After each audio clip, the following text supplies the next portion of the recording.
Okay, and that takes us to another return act for us, guys. One Mr. Lou Reed. He's Lou Reed. back.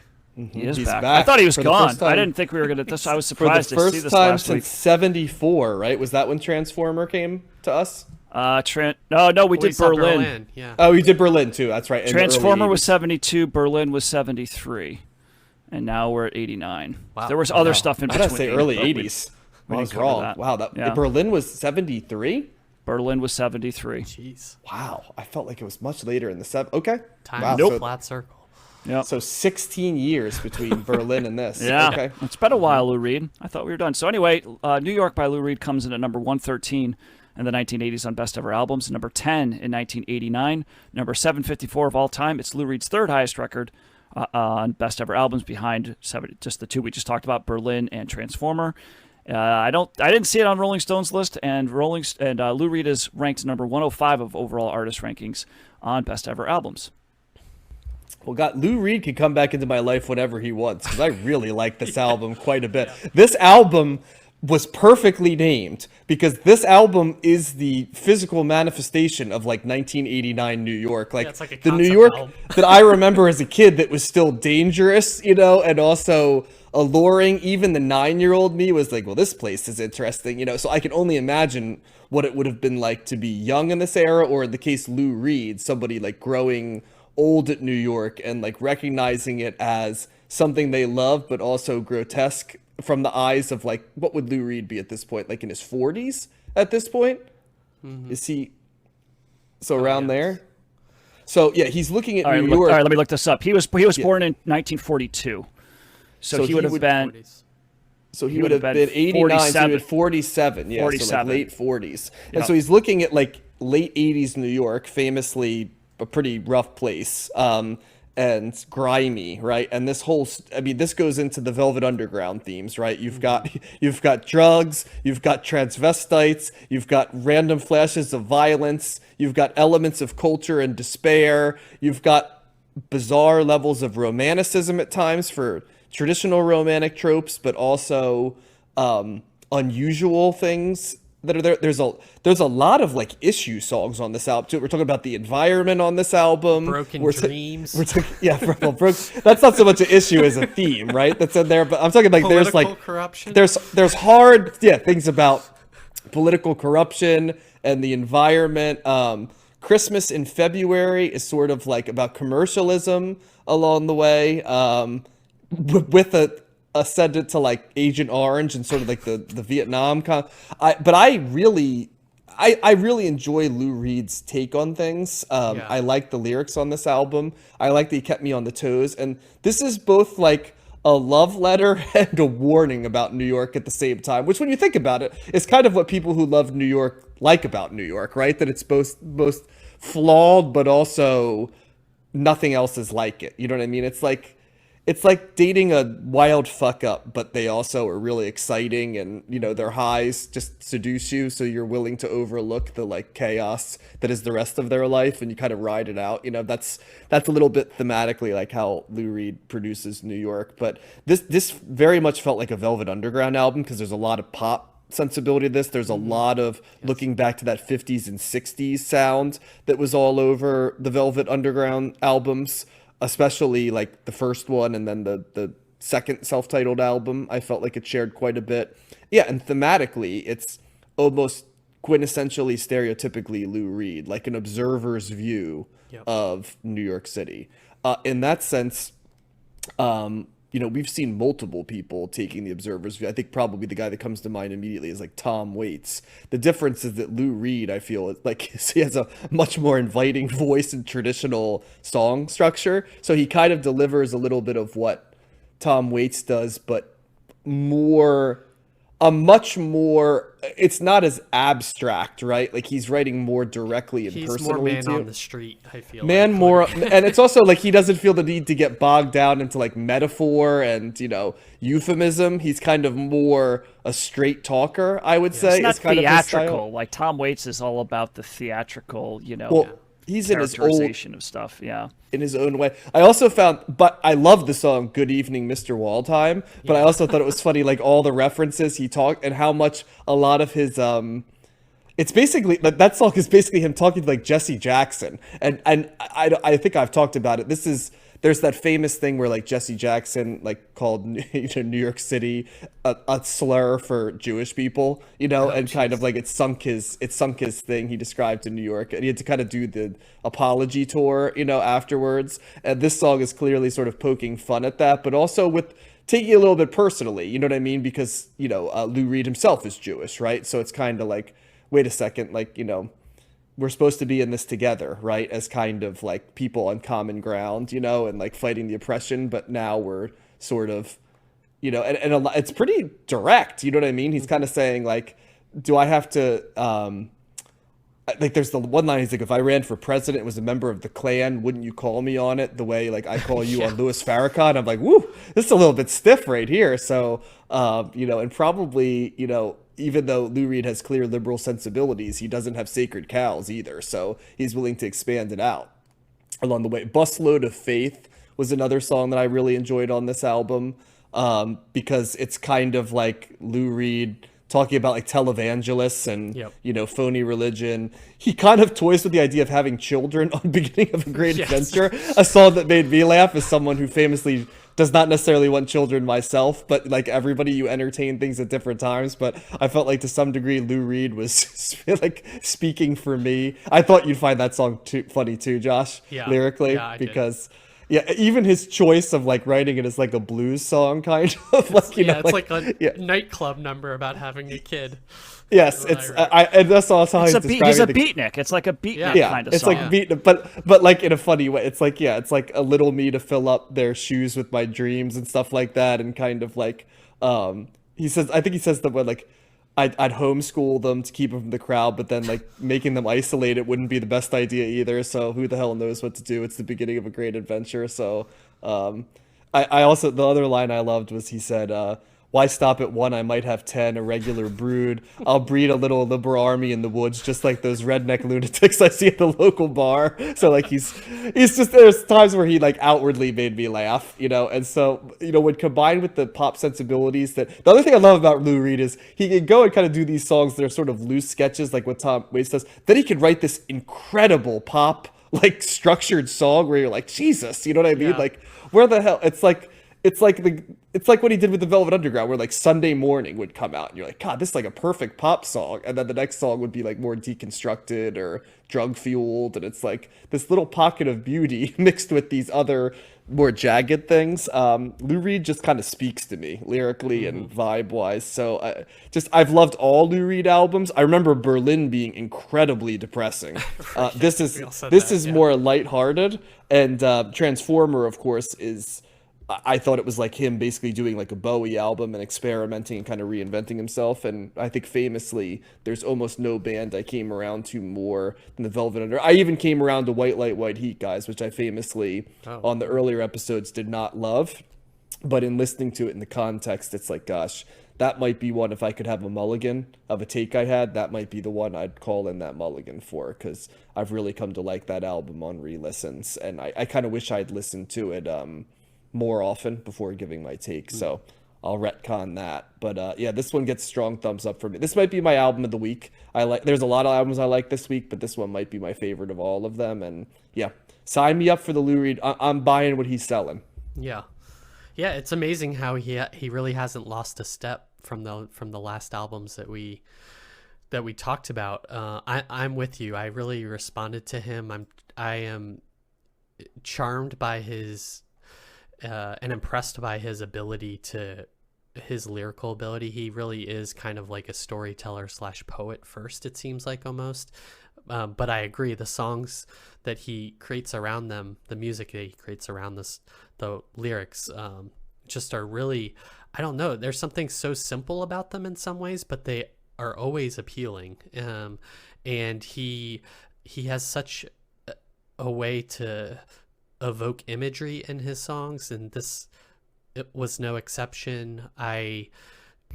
He's my Bruce Springsteen and Tom Waits in many ways. Like that's how I describe. He's the John version of those those other people are for other people. Yeah, so. he's got a a cynical point of view with some dark humor mixed in, which is kind of really my bag in terms of my worldview. And You don't say. and Mine too, to an extent. Yeah. he still throws in some like good guitar solos and guitar work on here. Dirty Boulevard has such kind of a simple repeating guitar chord that really works. It reminded me of almost like a Tom Petty song in some ways, akin to that. But yeah, the hallmarks are just kind of the little vignettes that he writes about, or the ideas. Each song, or a lot of these songs, have themes, like John pointed out, and they're just really effective.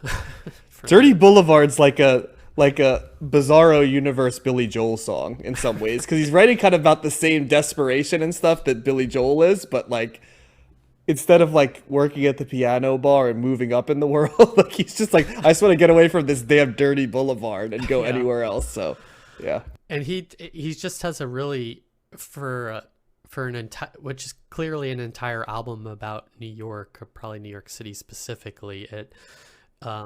He just writes about so many different facets, and he's able to kind of, as a whole, capture this feeling or this view of a time and place, and it's just really impressive to me. And he's so singular in that way. There's not many artists that we've discussed that can kind of keep this poignant look or kind of acid tongue to it. And I continue to be impressed by him. I mean, he probably wrote or had a bunch of albums in between Berlin and this one, and I know he kind of always experiments and pushes the boundaries and does different things, but this is just as good as those other albums that we talked about.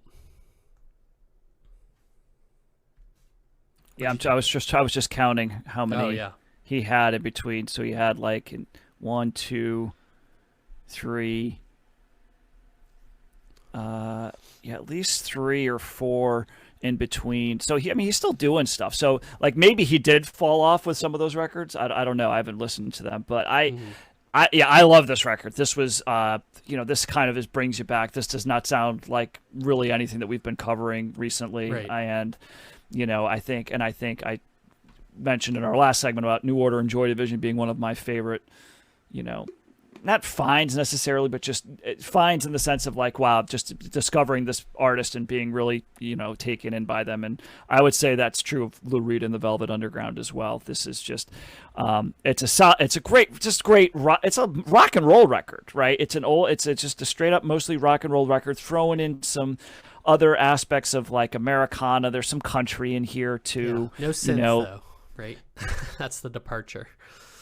No, yeah. And that, like we said, that song, there's like that beatnik, beginning of a great adventure kind of, he's like, it's synth is too try hard. You know what I mean? There's always an element of Lou Reed in the old thing, and it's like you're not gonna try hard, like go in the studio and pump out synths. So I think it's almost like this was just kind of thrown together. Like it's very simple, like musically anyway, right? Like, but it's really effective. There's some just great Straw Man's an awesome song. That's just like the powerful guitar, chords that are just, nothing fancy, just really well done, guitar music. And that's one of the few songs he actually sings on. I mean, a lot of this is kind of like just him speaking over the music, but he's got such a cool voice.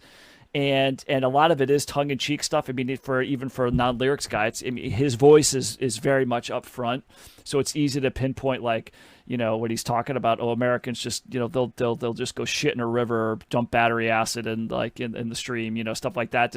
It makes you laugh, right? Even if you haven't been paying attention, he just throws that line in there and you start laughing because somewhat because he's kind of true too. So it's like it's cynical and sure, too close, yeah, right. And that's what it's pretty. A lot of the stuff is kind of straightforward, and he also was always nihilistic, and a lot of these songs are not nihilistic. They're actually like looking out for the world and having an opinion, which is very un-Lou Reed. And being either sad or angry about it, or just disappointed. So yeah, whereas before it was always like what can you do? The world's a difficult place. It doesn't seem like 47-year-old Lou Reed is okay with that. He's reflecting on it a little bit differently, but yeah, he's just. and just the album cover. He's cool, right? Like Lou Reed is the definitive like cool artist, right? Like the guy that just he looks cool. He doesn't care like what you think. He's going to be controversial. He's going to put out really cool songs, and he's going to be a really influential artist. And he's not going to be too caught up in himself. He doesn't take him, he doesn't. He's kind of just out there doing his own thing, an artist, right? I mean, that's kind of like a quintessential aspect of I'm reading a Village Voice review of this album now because I purposely didn't read stuff. I think they have a really good line that kind of goes into what you said, Matt, which is like his solo career was about the choice between his faith in rock and roll primitivism and, contradictorily, his high art aspirations, which I think is an interesting way to put it. Yeah. So, but this was just, it was somewhat refreshing, not that I've been upset with the music that we've covered already, but this is just, to me, this is mostly like sonically, it's kind of like a stripped down, mostly rock and roll record with, some other elements sprinkled in there, but just really a great album as opposed to Hats by the Blue Nile, this is like a record I think I could put on at any time in any situation, it's just. Yep. I love Lou Reed, and it's different than his last two that we covered, right? Like John, you mentioned Berlin. That was like It was the story of like his wife killing herself in the bathtub and the kids being taken away. Well, it was just like the theme was like despair. It was screaming, like sketches of despair. Yeah, like the screaming of the kids as they were being ripped from their father's hand, like you know what I mean, like being taken away by child protectives, or like, and just what the. And you're right, and and Transformers kind of it's him being a little bit more Bowie, and but this is just, to me, this is a rock and roll record. So big thumbs up. I knew nothing of this album or any of the songs, and Lou Reed hits again. I feel like some of these lyrics too just are so contemporary, could still apply today. I was reading the Strawman lyrics, and that could be written, about this time as opposed to 89. So I think that's one of the great things about him too, is that they just he's always relevant, it seems like. Yeah, and we should mention that like that last track, Dime Store Mystery. Dime Store Mystery is about Andy Warhol pretty clearly, okay. Along the way. Yeah, like I'm reading it now, but at the time when I watched it or I listened to it for the first time too, it was pretty clear there. Yeah. So, but yeah, this one, I really liked. I almost want to kind of do a deep dive into what Lou Reed did in between to see if like it was a return to form or if there's hidden gems in there that I just have to like. In some ways, his catalog is a little bit like Neil Young to me, and that there's these things everybody knows, but then I get the feeling that there's all of this other stuff he's done because he was very prolific that might also speak to me. And it's just funny because Lou Reed always existed, right? But even even in our journey, right? It's like the Velvet Underground, then these two albums, and then 15 years, and then he's back again. You know what I mean? And it's kind of it's like Neil Young, Bob Dylan. There's a couple, Tom Waits, right? There's a couple of these people that are like probably Bruce Springsteen, right? That like keep showing up from time to time when they release albums. So just for context here, John. So this was his rock and roll was street. Gosh, where'd it go? Street can't. Oh, okay. Wait a minute. Where'd New York go? I was trying to find out what number it is. Oh, there it is. Okay, so it's his 15th solo album. So between Berlin, which was 73, and this one, there's 1, 2, 3, 4, 5, 6, 7, 8, 9, 10, 11 albums that he did in between. So that's how much we missed of Lou Reed. Prolific. Yeah. Wow. And he's got a total of 20 studio albums, solo Lou Reed albums, and the last one was in 2007 called Hudson River Wind Meditations. So he's got lots of stuff that we haven't covered. So if you want to go back, you're going to be covering a lot of stuff, which I'll is have okay. Some time here and there. Yeah, I was about to say it's not like I'm intimidated by that idea because pretty much everything we've done by him I've liked. So it's not like I'm like, oh boy, I had to burden myself with this guy who's like had 7 pieces of albums that we've done and I've liked all 7 of them. So yeah, and a lot of these records he was doing like back to back, like 74, 75, 75, 76, 78, 79. So he was just boom, boom, boom, boom, boom, So yeah, I bet you there's some really cool stuff in there. I bet you there's some stuff that you might not find all that great. But that's the type of, you're right. He's the type of artist like the Neil Young, like the Dylan. I'm going to try this. I'm going to do an album that's focused on that. And, you know, it was probably right for him at the time, but I would venture to guess it didn't always hit. He's intriguing enough to me that even if he missed, I'd forgive him because there's absolutely. enough with him. You know, there's a Absolutely. certain artist like that where it's like, I'm willing to afford you stuff that doesn't connect with me because you've done so much stuff I do like. Well, And, that's I think that's one of my favorite things that artists can do is just like I'm just going to try something, and even if it sucks, like whatever, then I'm going to try something different after that, you know. So and like he, even if some of the stuff that came in between wasn't that great, he clearly came back with this record, you know. So he still had it in him, much like, you know, Neil Young had great later records, and so did Dylan, Springsteen, all these, you know, people that have, you know, bad albums can still come back and make great albums, and that's what makes them great artists. Yeah, it seems like reading some of the descriptions of these 80s albums, some of them are pretty good. So, or sound intriguing at least. So I wonder. I bet you they're all interesting. Yeah. I bet you he doesn't have a boring album. I'm going to bookmark them in Spotify, and from time to time, I'm going to check in. Right. I might even, I have that book. I have an all music guide of albums, and they kind of, they have the ones that are 3 stars and up in it. So I might start with the ones they're identifying as 3 stars and up and go from there. So I'll report back if I ever do that deep dive. Nice. So, yeah, but strong thumbs up for me. I Yeah. Thumbs enjoyed up it. for me too. Mm-hmm.